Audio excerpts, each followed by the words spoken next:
Hello बच्चों, कैसे हैं आप सब लोग। उम्मीद करते हैं आप सभी लोग मज़े से पढ़ रहे होंगे और आप क्लास 12 टर्म 2 के मैथ्स की प्रिपरेशन करना स्टार्ट कर दिए हैं अपने एग्जाम के लिए। अभी तक हमने आपको लेक्चर 1 to 12 डिलीवर कर दिए हैं। आज हम लोग लेक्चर नंबर 13 को रिकॉर्ड कर रहे हैं, जो कि आपकी एक्सरसाइज 7.5 पर ही बेस्ड है। हमने जो मेथड यूज किया हुआ वो पार्शियल फ्रैक्शन से इंटीग्रेशन करना सिखाया आपको। इससे पहले दो पार्ट में पार्शियल फ्रैक्शन में आपने सीखा कि टाइप 1 और टाइप 2 से कैसे इंटीग्रेशन करते हैं। आज जो करने जा रहे हैं वो टाइप 3 बच्चे होगा। टाइप 3 कुछ स्पेशल टाइप का इस तरह से पैटर्न दिया जाएगा। ऊपर न्यूमरेटर में आपको कोई पॉलिनोमियल दिया होगा, डिनोमिनेटर में पॉलिनोमियल जो होगा वो या तो फैक्टराइज करके दिया जाएगा या फिर हमें फैक्टर करने पड़ सकते हैं। अभी हम आगे इस पर बेस एक क्वेश्चन भी ले रखा है, उसको देखेंगे किस तरह से सॉल्व करेंगे।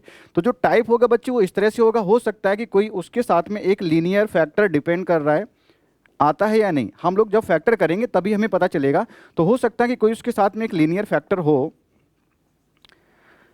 लेकिन ये श्योर है कि इस तरह की टाइप में आपका दूसरा जो फैक्टर बनेगा वो क्वाड्रेटिक होगा।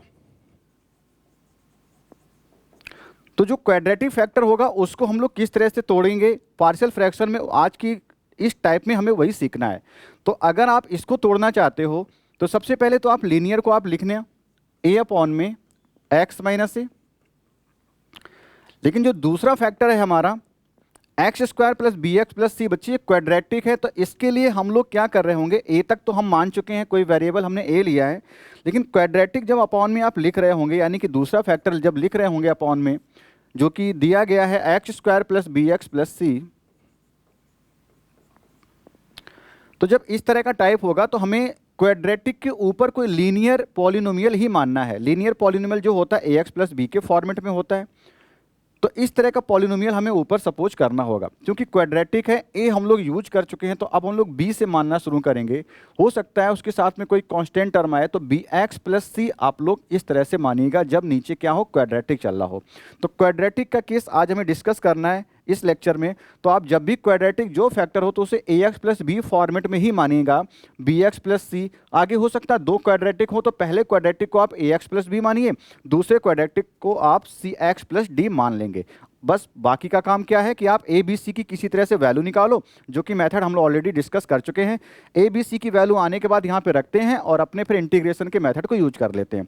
तो आज के लेक्चर में हमें वही सीखना है। तो जिस तरह से क्वेश्चन हमने लिया है उसको जरा देखते हैं। ये क्वेश्चन बच्चे आपकी एनसीईआरटी 7.5 का हमने 15 नंबर लिया हुआ है। इंपॉर्टेंट क्वेश्चन है ये। 1 अपॉन एक्स पावर 4 माइनस 1 लिखा हुआ है। तो सबसे पहला काम हमें वही करना है कि फैक्टर करें बच्चे। तो जब फैक्टर कर रहे होंगे तो आप इसे लिख रहे होंगे एक्स स्क्वायर का स्क्वायर माइनस 1। अब आप ए स्क्वायर माइनस बी स्क्वायर के पैटर्न में से देख रहे हैं, तो आगे क्या लिखने वाले हैं, दो ब्रैकेट आप रिजर्व कर रहे होंगे, एक में दोनों ब्रैकेट को ऐड करना, एक में सब्ट्रैक्ट करना।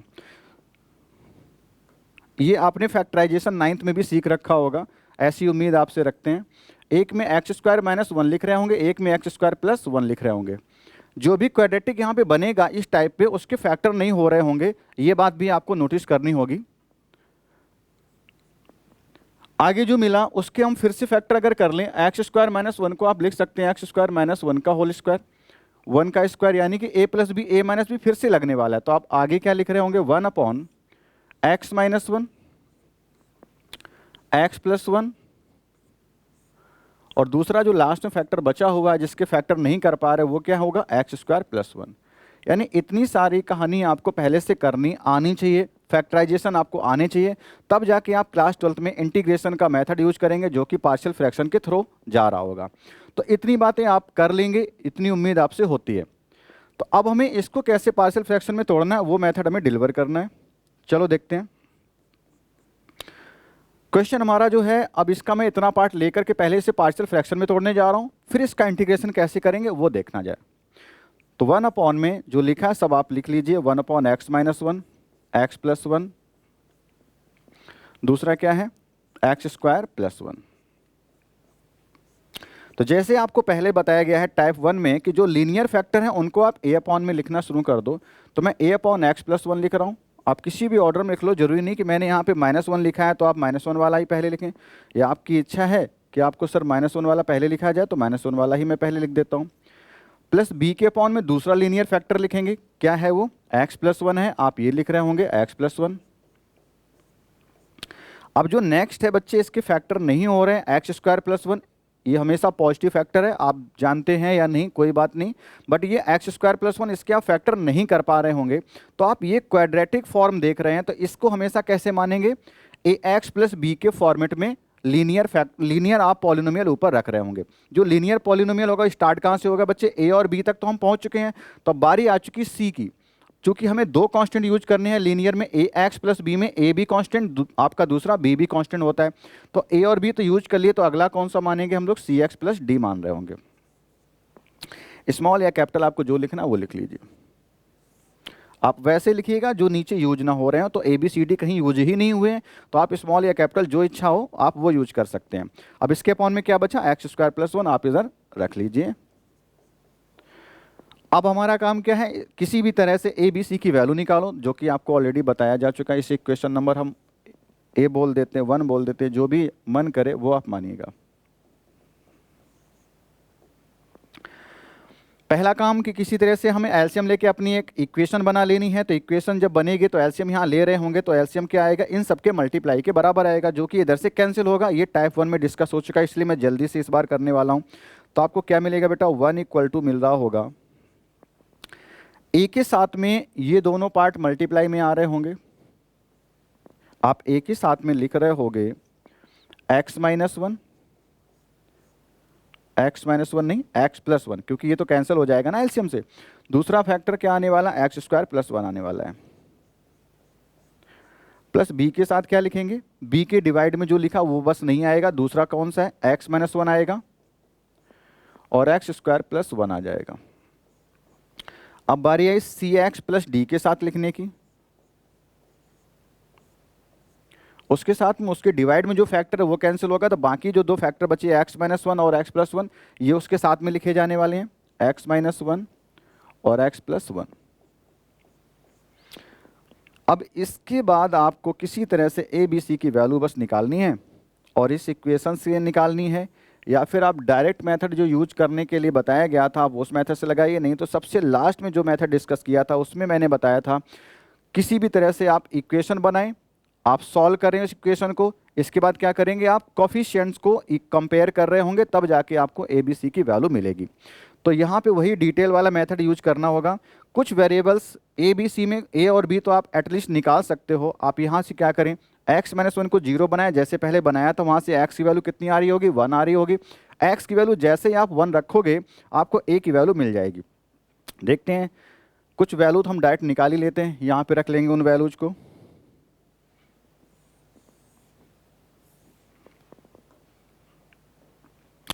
एक्स इक्वल जैसे 1 रखा तो आपको इस इक्वेशन में जहां जहां एक्स माइनस वन लिखा हुआ है वो सारे जीरो होने वाले। तो इतना ये जीरो, इधर भी जीरो, क्योंकि यहां भी एक्स माइनस वन है। यहां से वैल्यू निकलेगी, एक्स इक्वल टू कितना रखना है, 1 रखना है। वो कहां से पता चला, क्योंकि ए के अपॉन में एक्स माइनस वन लिखा है। तो आप एक्स इक्वल टू 1 जैसे रख रहे होंगे तो 1 प्लस 1 यहां से 2 मिलेगा बेटा। यहां भी 1 का स्क्वायर 1 प्लस 1 2 हो गया, तो 2 इंटू 2 4 ए के साथ में, और इक्वल में क्या लिखा है 1। तो आपको 4 ए इक्वल टू 1 मिल रहा है। ए की वैल्यू कितनी आ गई, 1/4। आपने ए की वैल्यू निकाल ली है 1/4। अब इसी तरह से आप चाहो तो दूसरी वैल्यू भी निकाल सकते हो। मैं इतना सारा मिटा दे रहा हूं, आप यहाँ पे वीडियो को पॉज करके नोट जरूर कर लेना, ठीक है।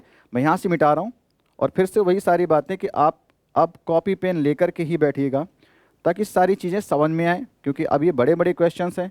आप देखते रहेंगे तो फिर वो चीज़ें उतनी देर के लिए आपके पास रहेंगी जब तक आप लेक्चर में रुक रहे हो, यानी कि वीडियो को देख रहे हो। जैसे वीडियो एंड होगा आपके पास से सारी चीज़ें निकल जाएंगी।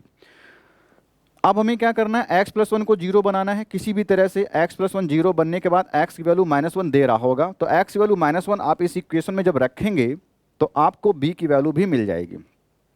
एक्स प्लस वन को जीरो बनाया, जहाँ जहाँ एक्स प्लस वन है वो सारा जीरो हो जाएगा, यानी ये पूरा पार्ट जीरो हो गया तो ये पूरा जीरो हो गया, इधर ये पूरा जीरो हो जाएगा, एक्स प्लस वन लिखा है तो यानी सी एक्स प्लस डी भी जीरो हो गया।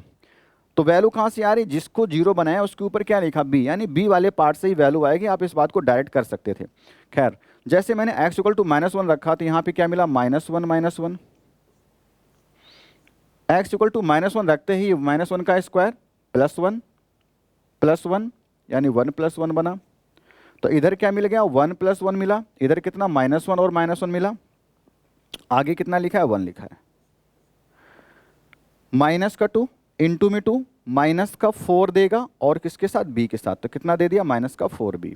तो b की वैल्यू कितनी आ गई, -1/4। b की वैल्यू कितनी आ रही, -1/4। जब हमने x इक्वल टू रखा था -1, तो b की वैल्यू कितनी आ रही है, -1/4 आ रही है। ये दो वैल्यू आसान है, आराम से निकाली जा सकती थी, सो आराम से निकल भी गई। बट अब यहाँ पे प्रॉब्लम आ रही कि c और d को कैसे निकाला जाए, क्योंकि c और d के नीचे में लिखा है x² + 1। आप x² की वैल्यू निकाल रहे होगे, और आपने 11th में पढ़ा है कि x² + 1 कभी 0 नहीं होगा, क्योंकि x की वैल्यू आप निकालते हो तो आयोटा के टर्म्स में आती है, यानी वहाँ से ऐसी कोई चीज़ नहीं निकल के आ रही जिससे हम c और d की वैल्यू निकाल सकें। तो फिर कैसे निकाला जाए, फिर वही एक डिटेल मेथड होता है जिसके थ्रू हम काम कर रहे होंगे, जो कि ये है कि इनका मल्टीप्लाई करो और ABC में इक्वेशंस बनाओ। जब ABC में इक्वेशन बन जाएंगी, D में इक्वेशन बन जाएंगी, तो वहाँ से सॉल्व करके linear equation in 2 variable class 10th में आपने पढ़ा है, तो वहाँ से आप किसी तरह से वैल्यू को निकाल रहे होंगे। तो वो पार्ट हम लोग आगे देख रहे हैं। तो मल्टीप्लाई जब आप कर रहे होंगे, थोड़ा सा देखना, जो मिल रहा है उसको मैं लिखना चाहूँगा नेक्स्ट पे।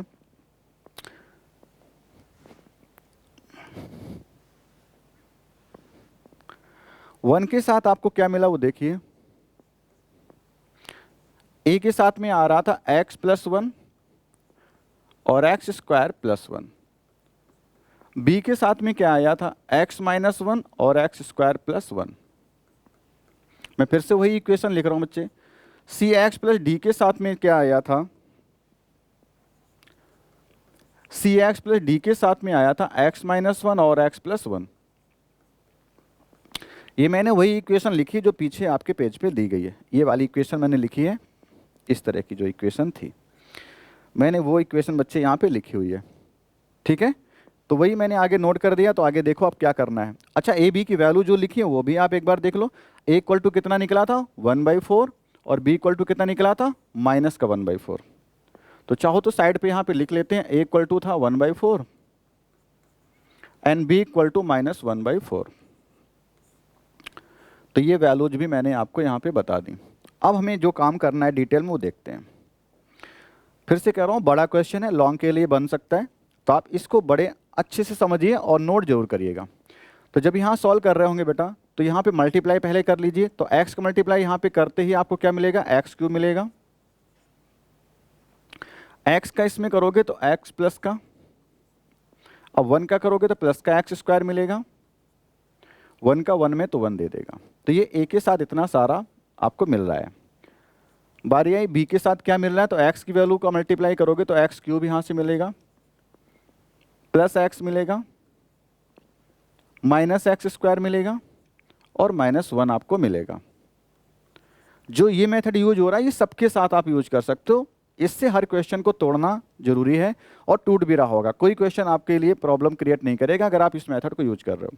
अब बारी है cx + d का मल्टीप्लाई इन सब में करना। अच्छा, अगर इसे मैं बोलूँ x - 1 x + 1 है, तो क्या ये बेटा x² - 1 नहीं लिखा हुआ है?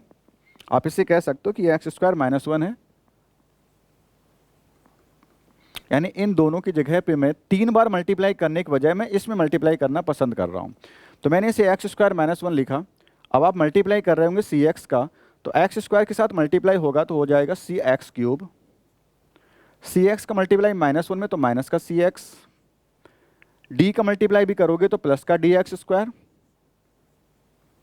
और d का मल्टीप्लाई माइनस में तो माइनस का d हो गया। यहाँ पे मैंने मल्टीप्लाई करके अंदर भी c और d को एंटर करा दिया है।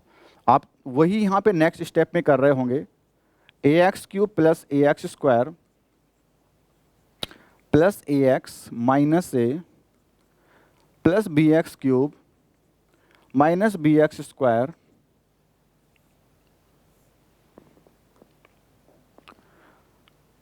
माइनस bx² के बाद प्लस bx माइनस b। अब इतना पार्ट भी यहाँ पे कॉपी कर लेते हैं, cx³ प्लस dx² पहले लिख लेते हैं, यानी कि x की पावर के रूप में मैं देख रहा हूँ कि असेंडिंग ऑर्डर या डिसेंडिंग ऑर्डर कैसे मैनेज करना है। तो मैं पहले डिसेंडिंग ऑर्डर में इसे लिख रहा हूँ, cx³ plus dx² minus cx minus का d। अब जब इतना लिख लिया तब मुझे यहाँ से इक्वेशंस बनानी है बच्चे, और इक्वल में क्या था, 1 था। मैं अगर देखूं यहाँ पे एक्स क्यूब के साथ क्या क्या मिल रहा है, यानी कि एक्स क्यूब अगर लिखा है तो उसके साथ में क्या क्या आ सकता है, ए आ सकता है। यहाँ पे एक्स क्यूब वाला टर्म ये लिखा है तो उसके साथ में क्या लिखा है, प्लस बी, तो अब वो भी आ सकता है। यानी कि मैं एक्स क्यूब कॉमन ले रहा हूँ हर जगह से, वहाँ से मुझे क्या क्या मिलने वाला है। और कहीं एक्स क्यूब है क्या, सी एक्स क्यूब लिखा है तो प्लस सी भी आपका बन जाएगा। प्लस एक्स स्क्वायर के साथ बच्चे ढूंढो क्या क्या मिल रहा है आपको। एक्स स्क्वायर के साथ आपको जो मिलेगा वो भी देखो इस तरह से, ए एक्स स्क्वायर है तो प्लस का ए मिलेगा, बी एक्स स्क्वायर है बट माइनस का, तो माइनस का बी आपको मिलेगा, और डी एक्स स्क्वायर है तो प्लस डी आपको मिलेगा। अब बारी आ गई एक्स की, एक्स के साथ ऐसे ही कॉमन ले रहे होंगे तो आपको एक्स के साथ में ए मिलेगा, प्लस बी मिलेगा, तो ए प्लस बी हो गया, माइनस का सी भी मिलेगा। लास्ट में क्या बचा, कांस्टेंट टर्म, उनको भी एक साथ लिखते हैं। कांस्टेंट टर्म में पहले में देखो तो यहाँ पे माइनस का ए है, माइनस का बी है, माइनस सी या प्लस सी तो नहीं है बट माइनस का डी है, तो माइनस का डी भी हो गया। इस तरह से ये इक्वेशन हमने बनाए रखी है। अब यहाँ पे हमें कंपेयर करना होगा सेम डिग्री के टर्म को, तब आपको ए बी सी में कुछ इक्वेशन मिल रही होगी, फिर उनको सॉल्व करना है। ये बच्चे एक डिटेल मेथड है, इससे हर क्वेश्चन को टूटना जरूरी है, यानी टूटेगा ही, आपको बस किसी तरह से आना चाहिए बस ये मेथड। तो यहाँ पे जब मैं एक्स क्यूब का टर्म देख रहा हूँ तो राइट हैंड साइड में तो लिखा हुआ है एक्स क्यूब के साथ इतना सारा कोफिशिएंट, लेकिन लेफ्ट हैंड में वो एक्स क्यूब है ही नहीं। तो एक्स क्यूब अगर नहीं है तो उसे 0 एक्स क्यूब तो आप लिख ही सकते हो ना, यानी इधर एक्स क्यूब का कोफिशिएंट इतना है, इधर कितना कोफिशिएंट 0 है, तो इसके साथ के कोफिशिएंट की वैल्यू यानी ए प्लस बी प्लस सी कितनी हो जाएगी, 0 हो जाएगी। जब मैं क्या कर रहा हूँ यहाँ पे कोफिशिएंट को कंपेयर कर रहा हूँ both side, same degree coefficient अगर आप इक्वेट करोगे तो वहाँ से ऐसे मिलेगा। तो अब आपने को मैंने इतना जब बता दिया तो आप समझ रहे होंगे जो टर्म नहीं है उन सब की इक्वेशन में क्या इक्वल आ रहा होगा, 0 आ रहा होगा। तो इसी तरह से यहाँ पे एक्स क्यूब के साथ जो लिखा था उससे आप डायरेक्ट समझो ए प्लस बी प्लस सी की वैल्यू कितनी आ रही होगी, 0 आ रही होगी। आगे क्या लिखा है, एक्स स्क्वायर वाला टर्म देखो, उसके साथ में लिखा है ए माइनस बी प्लस डी, ए माइनस बी प्लस डी लिखा है, उसकी वैल्यू कितनी हो जाएगी, वो भी 0, क्योंकि एक्स स्क्वायर का टर्म यहाँ पे नहीं दिया है। लास्ट में एक्स का कोफिशिएंट अगर इक्वेट करोगे तो ए प्लस सी माइनस सी, ए प्लस बी माइनस सी लिखा है, ए प्लस बी माइनस सी लिखा, वो भी कितना हो जाएगा, इक्वल 0, क्योंकि एक्स वाला टर्म भी नहीं था।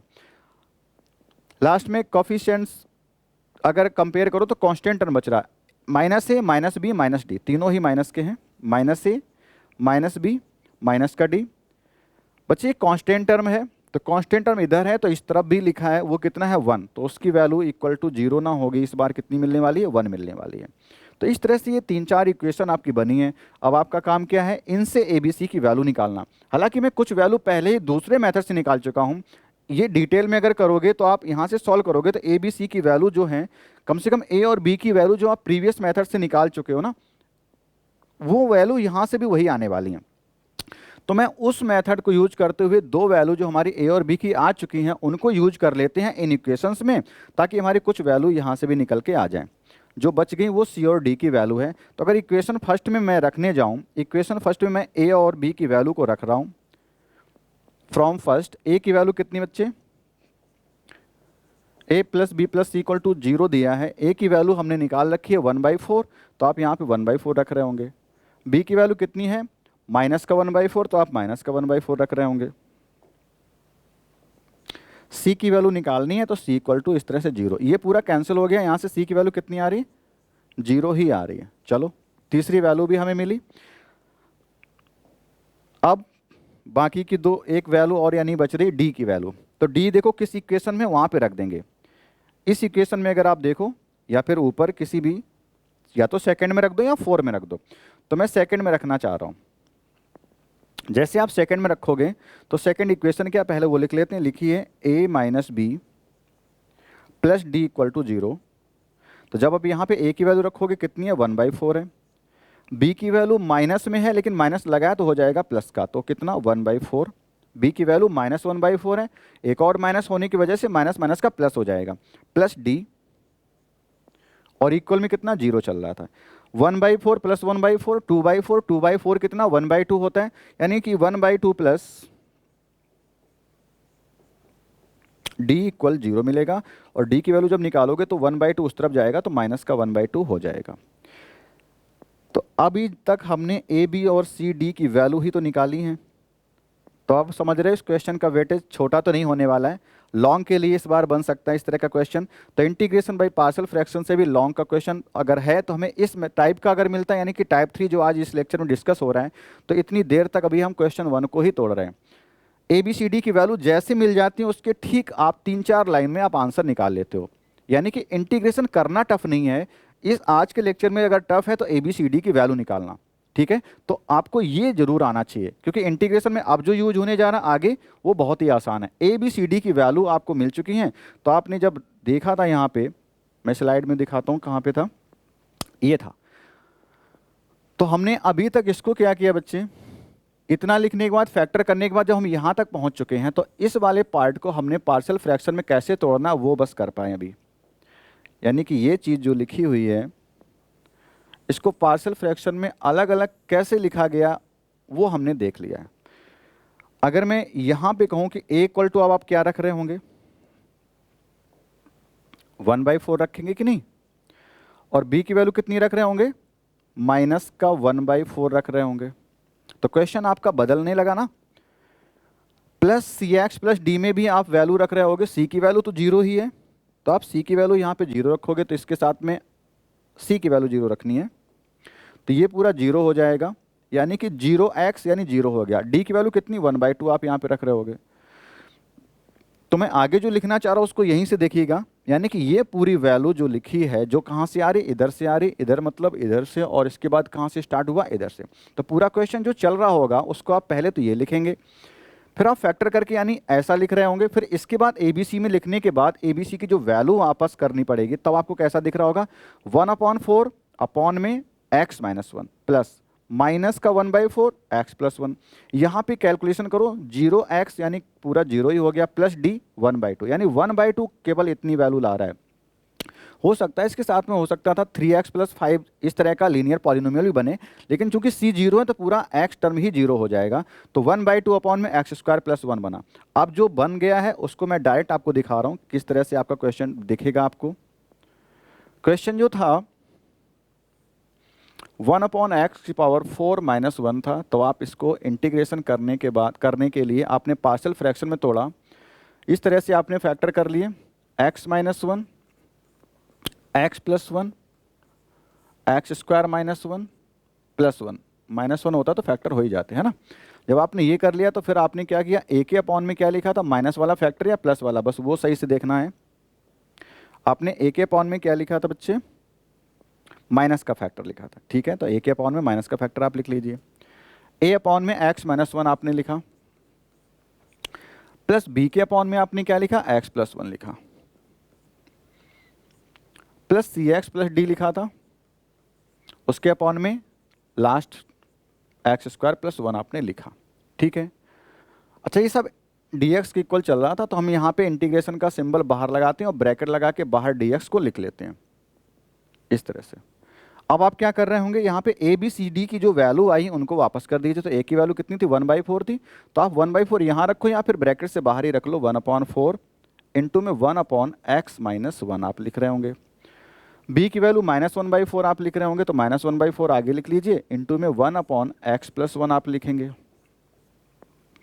सी एक्स प्लस डी में जब c की वैल्यू 0 हमने रखी तो 0 × x 0 प्लस d की वैल्यू 1/2 आई थी। आप देखिए जरा यहाँ से d की वैल्यू कितनी थी, माइनस का 1/2 थी, ओ d की वैल्यू -1/2, ठीक है।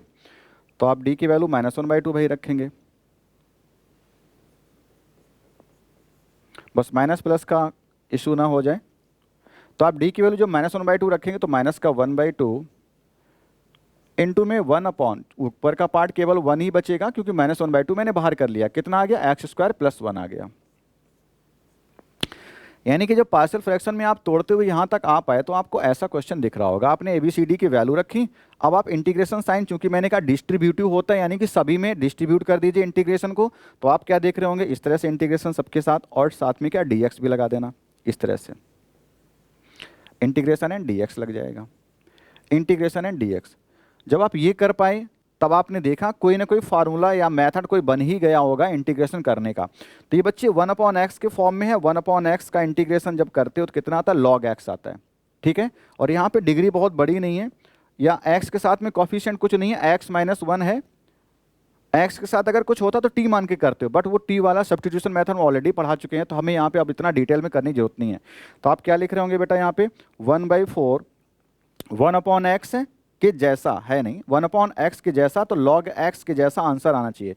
तो आंसर में क्या आएगा, log x के जैसा है कैसा, x - 1, तो आंसर में log x की जगह पे x - 1 आप लिख लेंगे, ठीक है।